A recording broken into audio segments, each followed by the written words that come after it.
Hey there, YouTuber. So in this video, we're gonna compare two of my favorite motherboards that I have on the channel right now. Of course, we have four Z690s. We have who knows how many B660s, one H670, and we've had up to three H610s. But these are, pretty much my favorites. We'll talk about why. Really, I'm gonna kind of compare these in the video. We're not going to look at the BIOS, even though there's one significant thing that the one on the left has that the one on the right does not. So I will hopefully bring that up. All right. So Z690, right? These are full ATX motherboards. Looking at them, they are the same length, should be about the same width.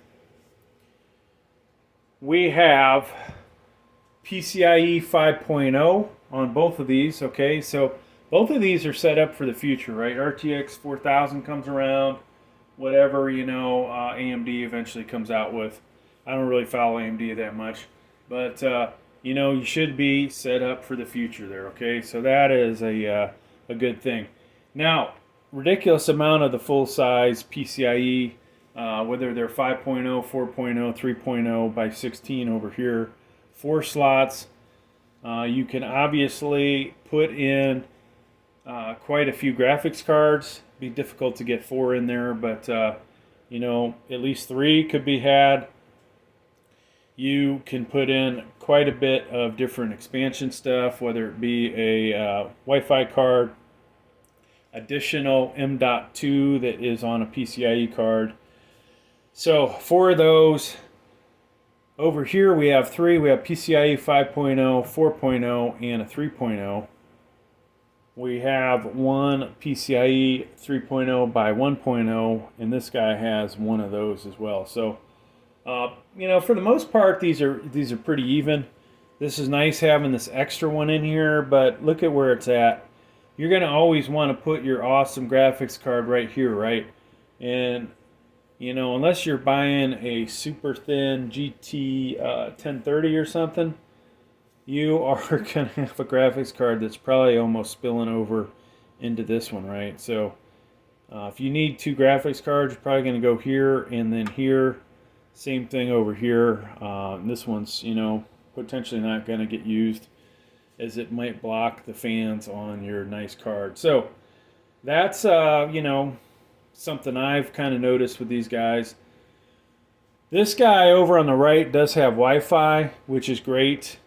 It would have been nice if this had one of these PCIe 3.0 by 1.0 up above here. Of course, there's a M.2 with the heat shield here, but you'll see some of these have a spot here to put a Wi-Fi card in, okay? In this case, though, you're coming down to here. Now, we also have the D4 Wi-Fi version of this, but, I can only have 2 favorites, and unfortunately, this one is getting picked to be a favorite for another reason. All right. So the other important difference between these, DDR5 here, okay, DDR4. Now, as of right now, folks, DDR5, not really worth the expense.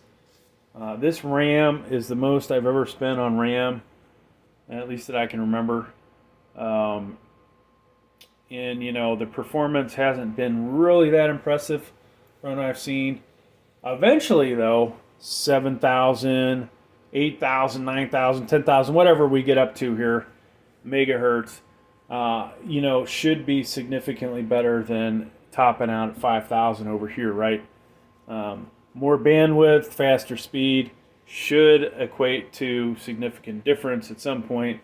When that'll be, who knows? When will it be affordable? Who knows? But at least for the future, this guy on the left has just about everything that you would want. Just noticing the camera's not really lined up very good. There we go, folks. Hopefully you guys didn't have to cock your neck there too bad. So, other stuff that you'll see here that's pretty common. you've got your 24 pin for your power supply. That's going to power up the motherboard. We have two USB 3.0 headers on the left, two of those as well. Type C Charlie. So both those things are great for your case. If you have a case that has four USB 3.0s and a Type C Charlie header on it. If you're like me though, you've maybe got one or two cases that are not that nice, and the other 20, 30 cases I have, might have one or two USB 3.0s on them. So neither one of these motherboards really, the case is not filling out the potential of the motherboard. I'll just leave it at that. All right, so what else do we have? SATAs. This one for a Z690 only has 4 SATAs. Most of us, that doesn't matter. Some people that I know, they have a lot of hard drives and they want to have a lot of connectors for those. So you'd be limited to 4. Over here you have 6. The ASRock one that I have, folks, that one has 8. But, it doesn't have much else to compare to with these other guys. All right, CPU-wise, both of these are supporting 12th gen. All of the 12th gen CPUs, to include the Celeron G6900 all the way up to the i9-12900KS. All right, of course, that last one, you may need a BIOS update before or during the, before the installation or after you install it. I don't have one to test that out, so do your research. But it does say on the manufacturer's website that you do need to do a BIOS update. It's just a matter of when you actually have to do it. So let's talk M.2s. We have over here 3 locations for Gen 4 M.2s and one Gen 3 M.2. Pretty impressive storage. Now, the fact that we only had the 6 SATAs over here, I think that makes up for it. Now over here, one M.2, 2, 3. Okay, so this has definitely a, that you could, as far as the M.2s go, big thing over here, right? SATAs 4 here. So overall storage capability, you have more with the MSI Pro Z690-A Wi-Fi. CMOS battery. Of course, they're both going to have that. Now, let's talk some of the other stuff that's all standard. HD audio, right? You have 2 USB 2.0s on both of these. And then your front panel connectors, they're located here and here.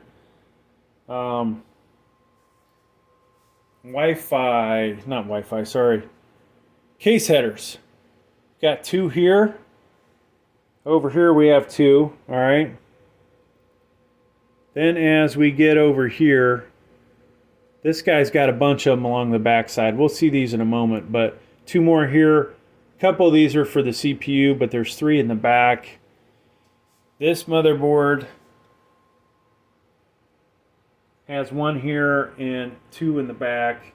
So a little weak, but then it's also got this one over here, as well as this one. So if you had a lot of fans in your case, once again, boom, over here on the right, this thing, has that covered. Let us look at the top here.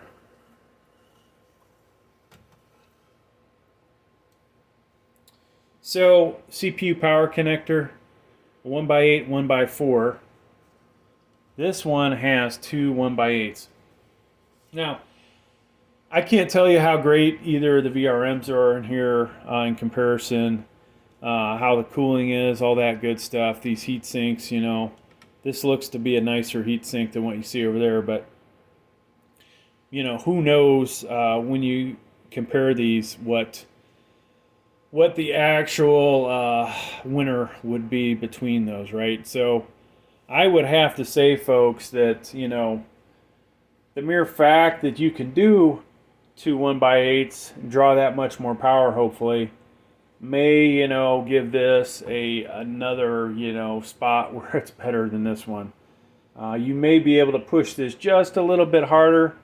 Maybe not, That's something that would have to be tested. Will I end up testing that? Probably not. I've only got the i5 12600K. If I end up getting an i7 12700K, maybe I put that in there and try and push these two, or an i9 12900K. That may be a place where this one, is more valuable. But for the most part, it's, does it matter? For most of the CPUs, if you're going to put a lock CPU in here, it's really not going to matter. It may matter for the i9, potentially the i7. I doubt for the i7 or the i5 that I have, it's really going to matter. All right, let's look at our audio connectors, folks. And hopefully they're in the screen. Just make sure we're back that up a little bit. So these are pretty similar. I will give. Oh, I left my dongle in there. I will give these guys the advantage. This one has the ability to put a fiber optic in there. Okay, so that's pretty nice. But let's start from left to right. PS2, both of those have that. This is lacking for USBs, it would appear. We have two USB 2.0s, 4 over here.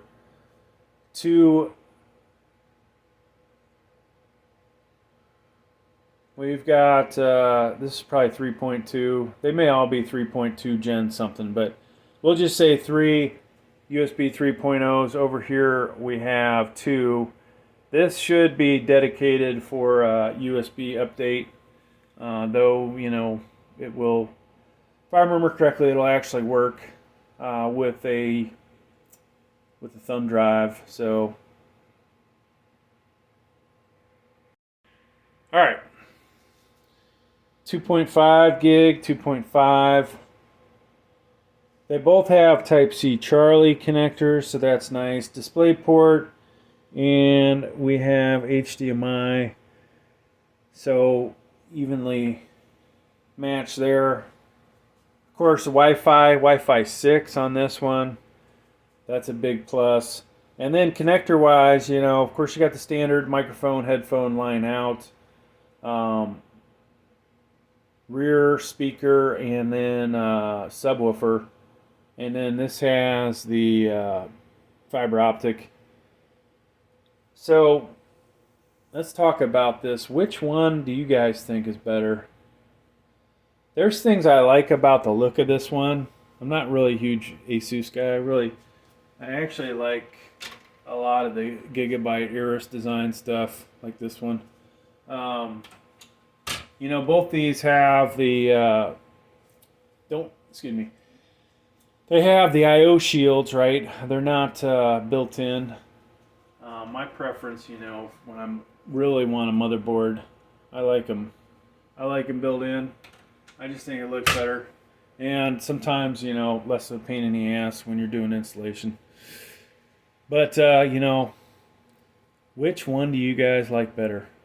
Definitely Wi-Fi is a big thing, but of course you can get around that. Most of you are probably using Ethernet. I mainly use Ethernet, but that said, Wi-Fi is always a nice thing to have, regardless. This, have an ability to maybe do a little bit more extreme overclocking. Grand scheme of things, though, when you're talking, 2 years from now, this is probably going to be the motherboard, the better motherboard between the two. When this RAM becomes something that might kick it in a little bit extra. So, it's a tough call, folks. Which one is my favorite? Right now, I kind of like this one. I just think, it's It's got just about everything I need on it. And, well, you know what? I own both of them, so I guess it doesn't matter. But at some point, folks, I have to get rid of one of these, right? Because we go through a lot of products on the channel. And to bring in more stuff, I have to let stuff go. So I don't really know which one I'm gonna get rid of, but I know I need to have at least one D5 motherboard. This one, you know, I've got another motherboard kind of like it, the D4 Wi-Fi version of this. But I could see myself letting go of the ASRock Z690RS that I have. That may be the next one that goes. So I didn't talk about the BIOS. One of the big things about these D5 is that, maybe not this one because this one's kind of limited, but some of the D5s have the ability to change the base clock frequency. So if you put a locked CPU in this one, or one of the better D5 motherboards, the potential is there that you could get more out of it than you can putting a locked CPU in the MSI Z690-A because it's DDR4. So that's something to look at. The ROG Strix ones or D5s are really the ones you want to get if you're gonna go crazy with a locked CPU. But that said, you could also buy a CPU that you could overclock. So, you know, you just can't win regardless. But, hey, thanks for checking out the video. Hope you guys got something out of it. Please like, please subscribe. Thank you.